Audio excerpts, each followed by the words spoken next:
You just realized your business needed to hire someone yesterday. How can you find amazing candidates fast?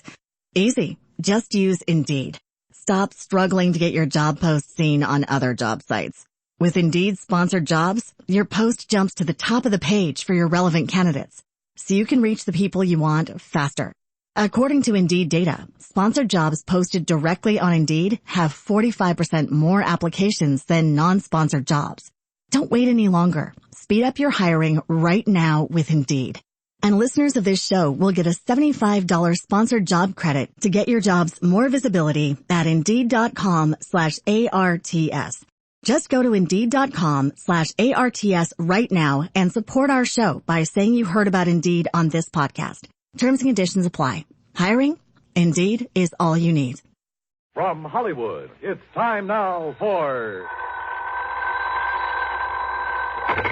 Johnny Dollar. George Reed here. Well, George, how's Floyd's of London? And how are you holding up in this hot weather? Johnny, all I can say is I wish I could make a trip to France at somebody else's expense. Now, what's that supposed to mean? I just received a transatlantic telephone call, collect, by the way, from that underworld friend of yours in Paris. De Marsac.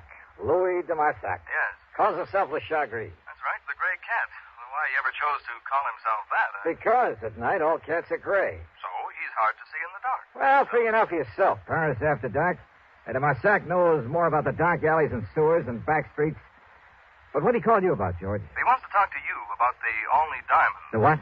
$750,000 worth of diamonds, a necklace that was stolen from the Earl of Olney during a recent visit to the United States.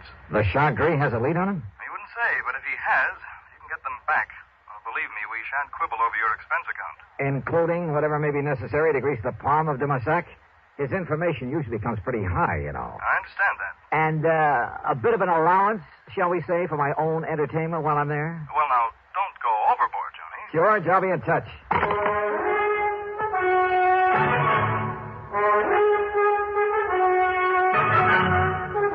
CBS Radio brings you Bob Bailey in the exciting adventures of the man with the action-packed expense account, America's fabulous freelance insurance investigator. Yours truly, Johnny Dollar.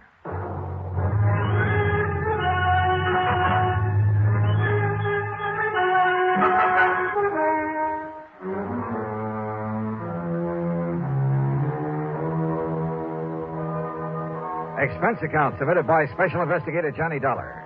The Floyds of London, North American Office, Hartford, Connecticut. Following is an account of expenses incurred during my investigation of the night in Paris matter.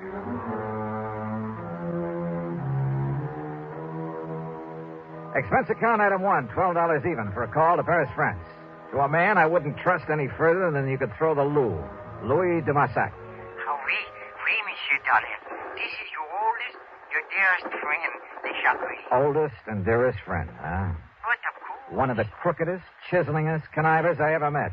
Oh, But no. George Reed says you have some information about the Olney diamonds, which means you've got your hand out, as usual. Oh, believe me, mon ami.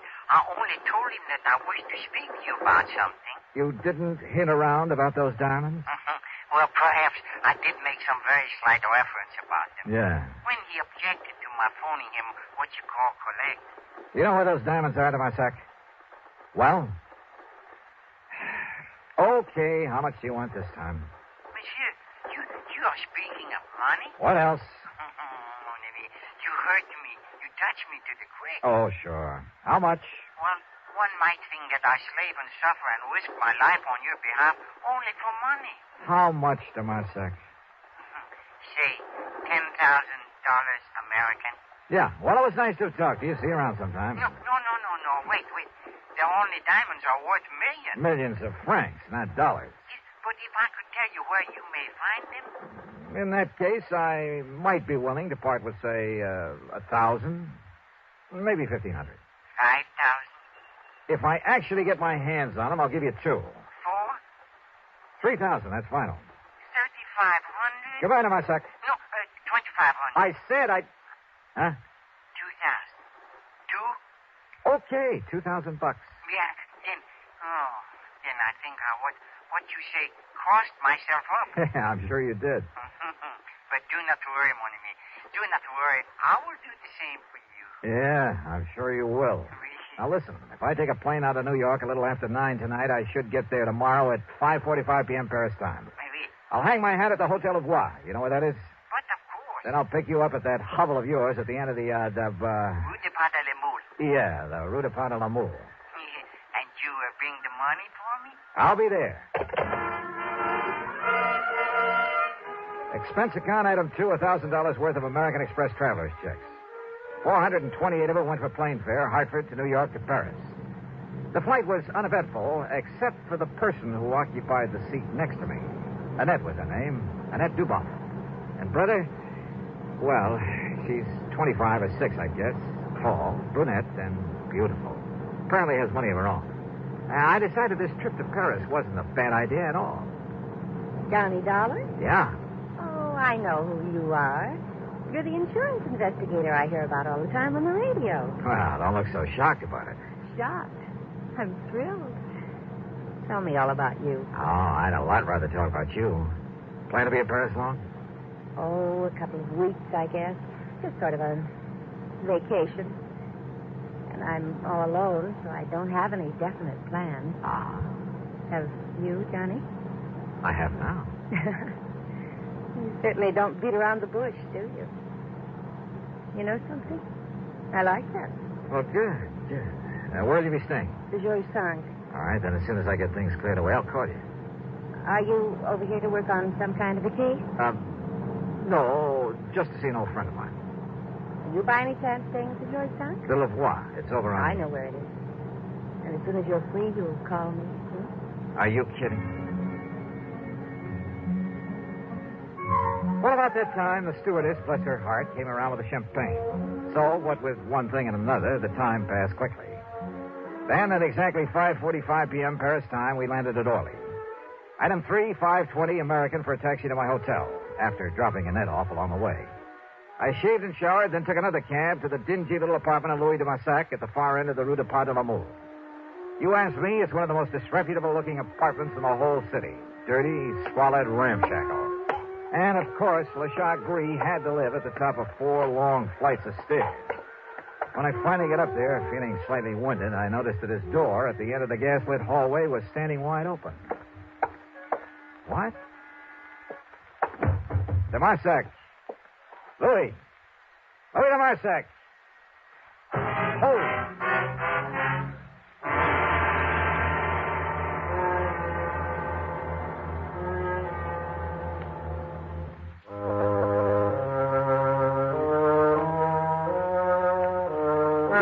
The dingy, dark apartment of Louis de Massac looked like a tornado had struck it.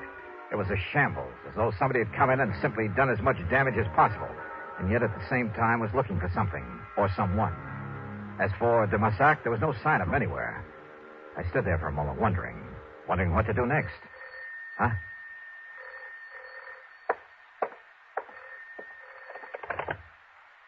Hello. Yeah? Monsieur Dollar? Who are you? Your faithful friend, Le Chagris. Now listen. Oh, do you mind telling me what under the sun happened to this joint of yours? Listen, please. You have turned on the lights? No, but there's enough light coming up to the street. Yeah. Now you must get out of there. Oh? Yes, come quickly and meet me here. Now, please, you will do that? Well, where are you? You're alone? Yes, I'm alone. Then you must leave before somebody finds you there. Like who? There is no time to talk when you meet. Come, please, and meet me here. But where? I'm at the cafe chez Macabre. Chez Macabre. Yes, it's in Saint-Germain-des-Prés. What you call beatnik. Okay, I'll find it. Do not delay now. You may be in danger. Yeah, sure. I'll grab a taxi. Huh? Who are you? Au revoir, cochon. Oh, no, you don't. Monsieur. No. Hello. C'est bien, pig.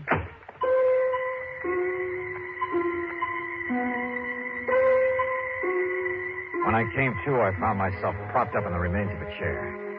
A bottle of cognac and a glass had been placed on a table beside me. I helped myself. And next to it, a piece of paper. Scribbled on it were the words, Je regrette. I'm sorry.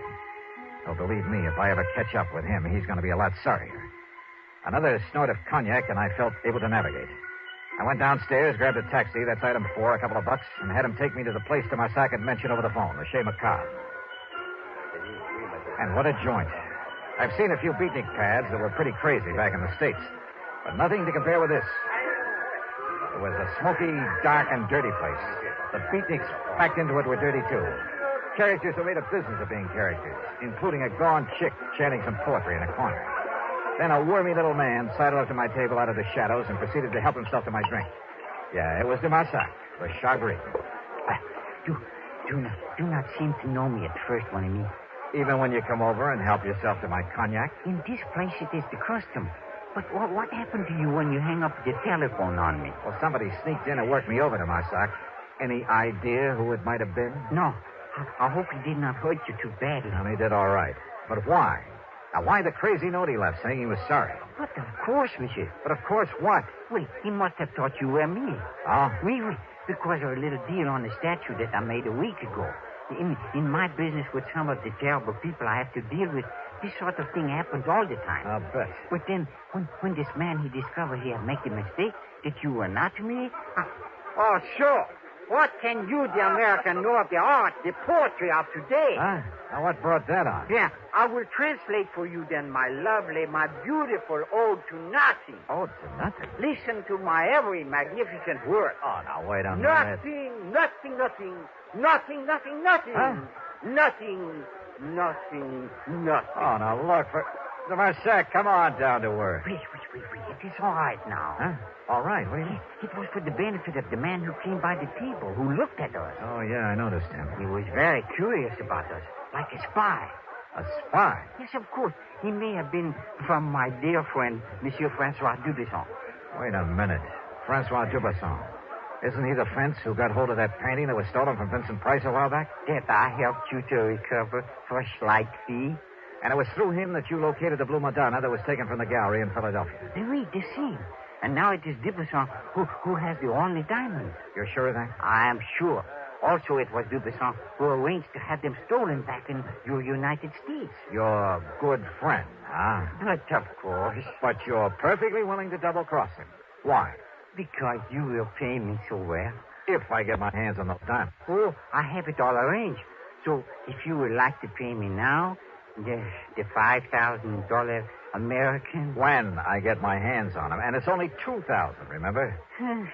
Oui. I cheated myself. Okay, now, how do I get them? I have told him that you are here, that you are very rich, that you will pay him 15 million francs. 15?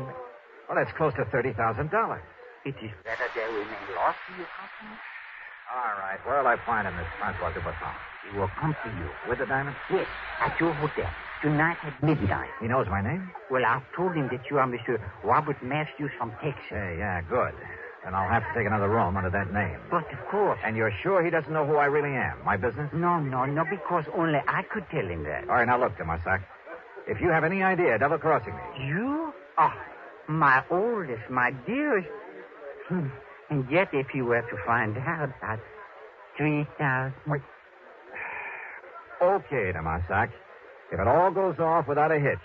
But if it doesn't... Oh, have no fear, mon ami.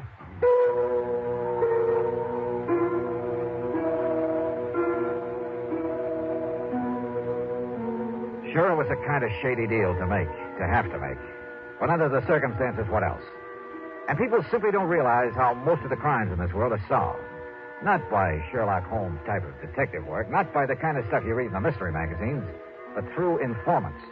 And one way or another, they all have to be paid off. Otherwise, well, look at this case. If Dubesson were to know who I really am, I'd stand a chance of not only losing the case, but my life as well. On the way back to my hotel, I began to wonder again about the man who'd attacked me there at de Marsac's apartment, who'd apparently been there before, looking for someone, or for me. Did he really think I was de Marsac? Or was it all just a warning to leave this case alone? There was only one way to find out.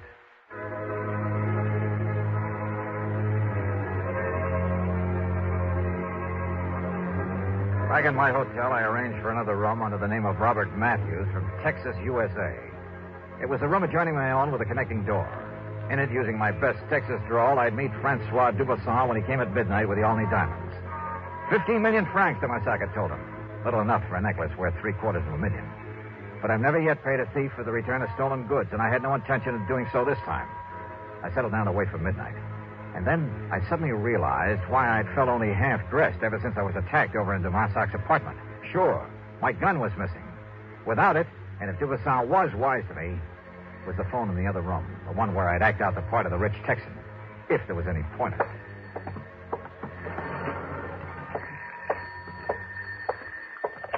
Hello. Monsieur Mathieu's? Yep. My name is Dubuisson. François Dubuisson. Say, I've been waiting to hear from you. You are alone, monsieur? Don't think I'd let anybody else in on our little deal, do you? I hope not.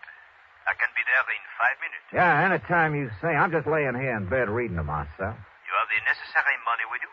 In cash? Just finished taking it out of the hotel safe. Monsieur Mathieu's, if we are able to make what you call a deal... Sure we can, man. Oui, but I must inform you I will come to your room prepared for any, shall we say, exigency. Huh? Now, what's that? The gun I carry, it has a silencer. 5 minutes. I'll be here. I suddenly had an idea that might possibly work.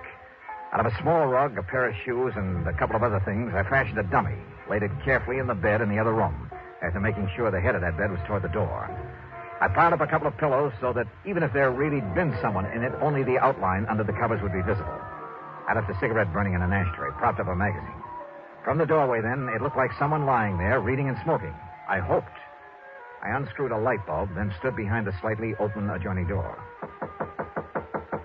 Come in, man, come in. You were very foolish, Monsieur Dollar, to say you obtained the money from the hotel safe. The night clerk has informed me otherwise.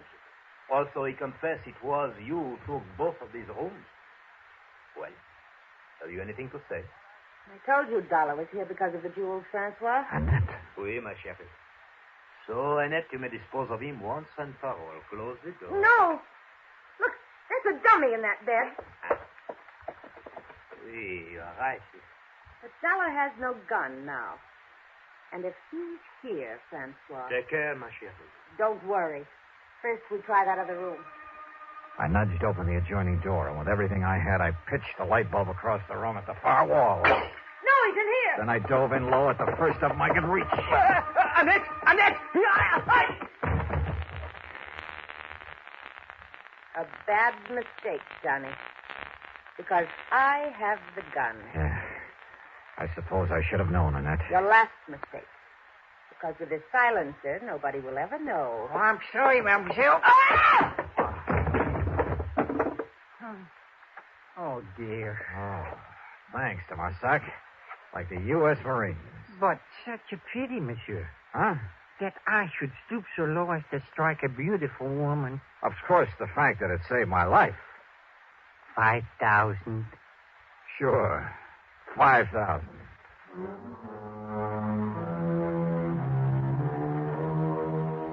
Of course, there'll be some fancy international legal procedure necessary, but I'm sure the company can arrange for return of the necklace to the United States.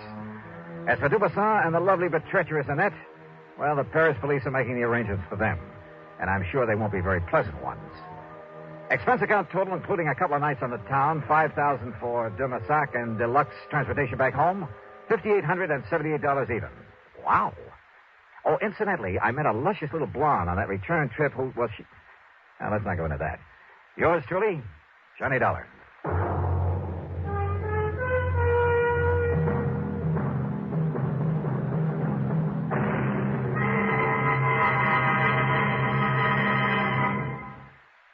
Here's our star to tell you about next week's story. Next week, a foggy night on the Embarcadero in San Francisco. In the shadows, a killer. Join us, won't you? Yours truly, Johnny Dollar.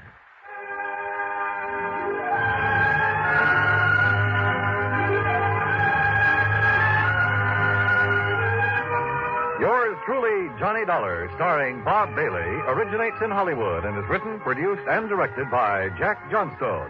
Heard in our cast were Virginia Gregg, Forrest Lewis, G. Stanley Jones, Tony Barrett, Bill James, and Gus Bays.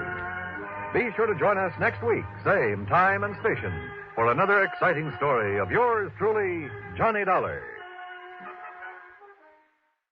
You just realized your business needed to hire someone yesterday. How can you find amazing candidates fast? Easy. Just use Indeed. Stop struggling to get your job post seen on other job sites. With Indeed sponsored jobs, your post jumps to the top of the page for your relevant candidates, so you can reach the people you want faster. According to Indeed data, sponsored jobs posted directly on Indeed have 45% more applications than non-sponsored jobs. Don't wait any longer. Speed up your hiring right now with Indeed.